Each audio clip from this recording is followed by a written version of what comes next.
Hi, I'm Jack Canfield. You may know me as the co-author of the Chicken Soup for the Soul series, the book The Success Principles, featured teacher in the movie The Secret. And I'm sitting here with Jeff Williamson, who's an amazing person doing some really important work in the world.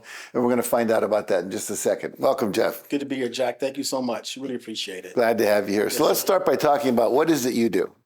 So, Jack, I am a communications expert. I'm a communications executive, and I talk to people in organizations about how to communicate better in corporate life, in personal life, through my motivational talks, through my seminars, and through a series of lectures that I have for corporations, for companies, and for individuals. I've been in the television and communications business for near 30 years, and I love communication so much. I think it is the key so often to success. So my goal is to help people, help organizations, help companies, help corporations communicate better on an interpersonal level. Mm-hmm. Now, I know you're passionate about what you do. Oh, yes. Why are you so passionate about that? Well, I have seen so many companies and organizations and people, couples, if you will, fall apart simply because the communication message is missing. And many corporations have great strategy. They do great studies on return on investment. They have great long-term planning. But if you have all those things and you don't have great communication, the message doesn't stick. People get frustrated. They don't know what's happening within the organization or the relationship. And because of that, it falls apart. So I'm passionate about it because after interviewing tens of thousands of people as a television news reporter and anchor, I've seen how communications can make or break a scenario, make or break an organization, make or break a company. And I think it is a thing that receives the least amount of attention when it comes to long-term corporate strategy and even short-term corporate strategy.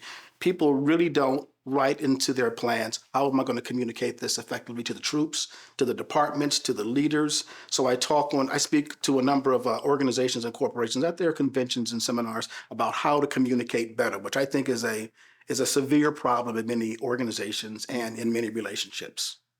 Now, there are a lot of people out there who would call themselves a communications expert or someone who teaches about communications.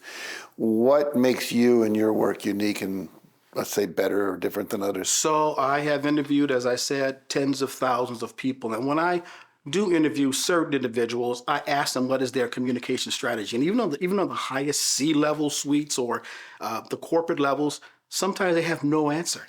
They have great answers on what they're going to be doing in terms of their 10-year plan, their 5-year plan, their next quarter plan, but they don't have one on what their communication strategy looks like. So I'm passionate about it because I feel that really is the river that carries everything to success and fruition, ultimately, is the communication. You can have all these things, but if you don't have communication, it doesn't work. Now, I am prejudiced because I am in television news, because I have been delivering messages and I have been telling stories for so long that I feel I am prejudiced towards how important communication can really be. And having seen so many organizations fall apart because of that, I think that's why I'm so passionate about it. That's what makes, I think, companies, relationships successful, is a great communications plan and great communication strategy. Now, I'm wondering, you're out there doing all this work, and you've done it in so many different arenas. We were talking about that before we came on air, and different cities and different media and so forth and so on. And what are some of the common challenges you're finding that people have when it comes to communication, and how do you help them deal with those challenges? I think perhaps the biggest challenge that I see is that in our communications, especially on the interpersonal level, is that we regress to the mean. What I mean by that is we communicate in the area, in the way, in the manner or method that we feel most comfortable with. And that may or may not be the best way. And it often is not the best way. And people do not give true consideration to, what do I want this communication to do? So when I do some consulting with individuals, I always ask them, do you ask yourself this question, or this is the question you should ask, and it's this: what do I want this to do? What do I want this conversational communication to bring to fruition? What is the end result that I want? And then work backwards in terms of your communication strategy with that person, with that individual, as opposed to just without any thought, just going straight into a conversation, going straight into a negotiation. truly think about what you want your communication to do. What result do you want it to have? I've been married to the same girl from the South Bronx for 35 years, right? And I'm a guy from the Midwest, so I've really had to watch how I communicate, even at home. And I think that if people took more time to just adjust ever so slightly, take ego out of it, take ego out of your communication. What do I want this communication to do? With 3 children, same thing. I could be a yelling dad, I could be whatever. But if I really look at what result I want my communication to have, I usually get it if I give it some forethought. So I think that is one of the major problems that people have is they don't give any thought to what comes out of their mouth or what is written in an email or what is said at a meeting, and therefore it falls on deaf ears or it falls on ears that do not want to participate in outcomes, and I just block everything out. So I feel the number one issue is if people would just think, what do I want this communication to ultimately do? That's perhaps the best answer I can give you for that, Jack. Do you think a lot of people, when they're communicating, they're just coming off the cuff? Yeah, they hadn't thought about Absolutely. it. I think it's exactly what they do. And I think that we regress to what we know. This is the way my dad always communicated, or my mother communicated this way, or this is the way we communicate in New York. I don't know how much you know about New York, but I do. Yeah. Myself, a son who lives in Brooklyn. Yes. So when you go to New York, whatever's here is coming out of there. So that doesn't work everywhere you go. And I think that people just start talking. They talk off the cuff. They, like I said, regress to the mean. This is what I know. Therefore, this is the way I'm going to communicate, irregardless and not thinking about the effect it's going to have long term. And I think that is a losing communication strategy. So I encourage people every day, and this is what I say in some of my talks, every day, at the end of the day, go home and just take 5 minutes and just think about the communication you've had during the day. Was it successful? Did it fall on fallow ground or did it fall on fertile ground? Hard ground or ground in which a seed was planted and people now will understand the message that you're trying to give them. Just take a few moments and then based upon that, make slight alterations, just little 1% alterations in the way that you communicate each and every day. And I think it will make a vast difference in the way you will see outcomes down the road. It's been very successful for me. It is what I teach to my departments that I've led, and I've led large communications departments corporately, and that's what I'm known for, is how to help people communicate better. That's wonderful. So people are watching this, are going, yeah, I think I need that. He makes sense. I'd like to maybe work with him. What advice or words of encouragement to help people decide to actually do that would you share with people? So if you want to get in contact with me, is that what you mean? That or anything else you would want people to know before we stop? I will tell people that communication and then having the courage to know that you need to make smarter communications decisions. That's really, really important. And courage comes along, Jack, with great communication, because sometimes you have to have the courage to shut up.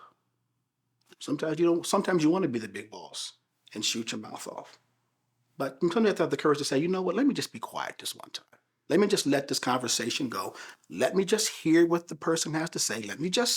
My mother always said, God gave you 2 ears and 1 mouth. Let me just listen and wait, let things settle down. And then after everything is done, speak softly, speak to the issue, and have a successful outcome. That's really, I really want people to know and understand. There are so many things you can do to improve your situation corporately, in your homes, in your schools, or whatever. So I just encourage people, and I do motivational talks on this. I just encourage people to find better ways to communicate. And that's my goal in life, is to help people communicate better. Well, think about this, and I'm sure you have. That we don't have that kind of training in school. I went to school, a lot of places, college, graduate school, never had a course on how to communicate. No. And yet, everything we do requires communication. Everything. And you are always communicating. The actual saying in communication is you are never not communicating. Everything you're doing is communication. And 58% of everything you do is nonverbal. So, I mean, I could tell you, hey, I could tell my son, hey, would you wash the dishes? Or I could say, wash the dishes. It's the same words, but the nonverbal speaking much louder than my words are speaking. Right. So much of your communication is nonverbal. And then also is tone. You want to talk about drilling down, tone is so extremely important in communication. Tone can make or break a conversation. If your tone is incorrect, and I could talk about this all day, by the way, Jack. If your tone is incorrect, it really can send things south. So again, my message is speak and think about, what do I want this communication to ultimately do? What is the outcome that I want from this communication? Well, what I would say to all the people watching this is you started talking about tone and body language and all that. There's a lot to know about communication that people don't. It's not just planning, it's also being aware. Most people are not aware of how they come across. They're not aware of their tone. They're not aware of the volume, their anger that's underneath the tone, and the directive, I'm the boss, you do what I say kind of stuff that has all kinds of pushback that occurs and so on and so forth. So anyway, this guy is a great teacher of communication, great example yourself of communication. So I want to encourage you, get in touch with him, because what you don't know can get you in trouble, and he knows a lot. So make sure you take advantage of what he does. All right. Thank you so much, Jack. I appreciate it. Thank you. Thank you so much for spending time with me. Oh, my pleasure. My pleasure.